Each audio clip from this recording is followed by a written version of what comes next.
pertama yaitu bagaimana kondisi keuangan syariah di Indonesia saat ini. Secara umum, industri keuangan syariah di Indonesia terus berkembang dengan pesat dalam beberapa tahun terakhir. Selain itu, pemerintah Indonesia terus memperkuat dukungan untuk pengembangan industri keuangan syariah dengan memberikan insentif pajak dan regulasi yang kondusif.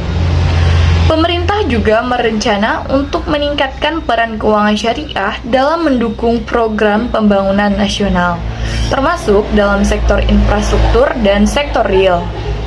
Namun, seperti halnya dengan industri keuangan lainnya, industri keuangan syariah di Indonesia juga terdampak oleh pandemi COVID-19.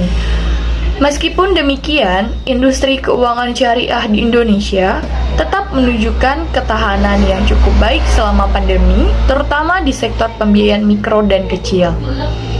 Secara keseluruhan, meskipun masih menghadapi beberapa tantangan, industri keuangan syariah di Indonesia terus tumbuh dan berkembang, dan pemerintah terus berupaya untuk memperkuat dukungan bagi pengembangan industri ini.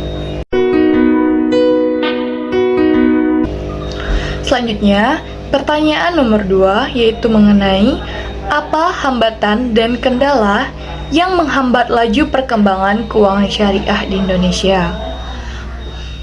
Meskipun industri keuangan syariah di Indonesia terus berkembang dengan pesat, namun masih ada beberapa hambatan dan kendala yang dapat menghambat laju perkembangannya. Beberapa di antaranya adalah yang pertama yaitu mengenai kesadaran dan pendidikan masyarakat.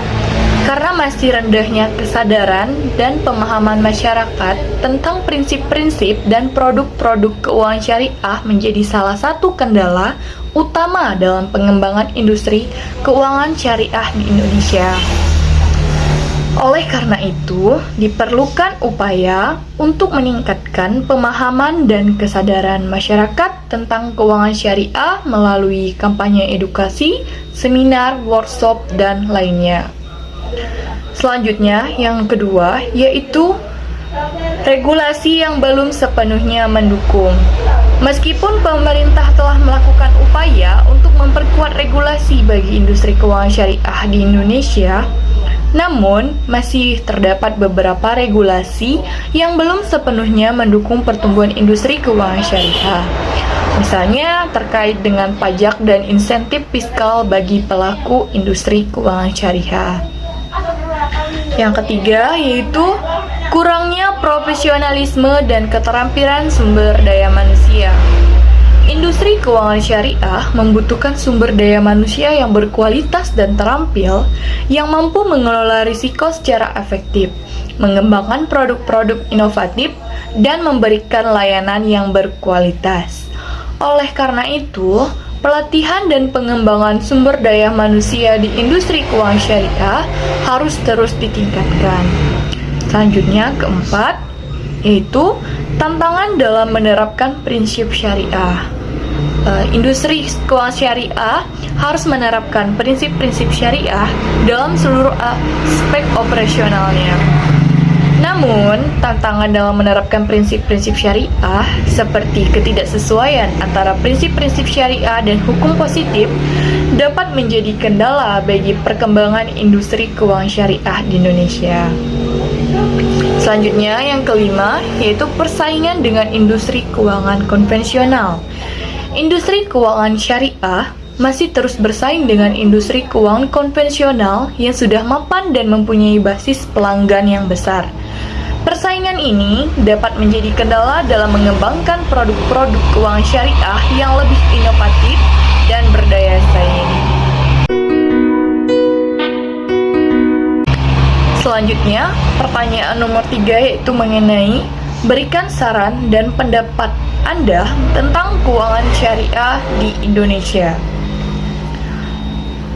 Menurut saya, saran untuk keuangan syariah di Indonesia yang pertama yaitu meningkatkan kesadaran dan pendidikan masyarakat. Dengan adanya upaya yang lebih besar untuk meningkatkan kesadaran dan pemahaman masyarakat tentang prinsip-prinsip dan produk-produk keuangan syariah, hal ini dapat dilakukan melalui kampanye edukasi, seminar, workshop, dan media sosial. Selanjutnya yaitu memperkuat regulasi dan insentif pajak. Dengan regulasi dan insentif pajak, pemerintah Indonesia akan memperkuat regulasi industri keuangan syariah agar dapat bersaing dengan industri keuangan konvensional. Hal ini dapat dilakukan dengan memberikan insentif pajak yang lebih besar bagi industri keuangan syariah, serta memperkuat regulasi dan pengawasan terhadap pelaku industri keuangan syariah. Itu selanjutnya mengenai pengembangan sumber daya manusia. Industri keuangan syariah membutuhkan sumber daya manusia yang berkualitas dan terampil. Oleh karena itu, perlu dilakukan upaya untuk mengembangkan keterampilan dan pengetahuan sumber daya manusia di industri keuangan syariah seperti melalui pelatihan dan pengembangan sumber daya manusia. Selanjutnya, inovasi produk dan layanan. Industri keuangan syariah perlu terus mengembangkan produk-produk dan layanan yang inovatif dan berdaya saing, sehingga nantinya dapat bersaing dengan industri keuangan konvensional. Hal ini dapat dilakukan dengan melakukan riset pasar dan inovasi produk secara berkelanjutan. Selanjutnya, yaitu dengan meningkatkan kerjasama dengan negara-negara lain. Indonesia dapat melakukan kerjasama dengan negara-negara lain yang memiliki industri keuangan syariah yang berkembang seperti Malaysia dan Uni Emirat Arab. Kerjasama ini dapat berupa pertukaran pengetahuan dan pengalaman serta pengembangan produk-produk keuangan syariah yang lebih inovatif dan berdaya saing.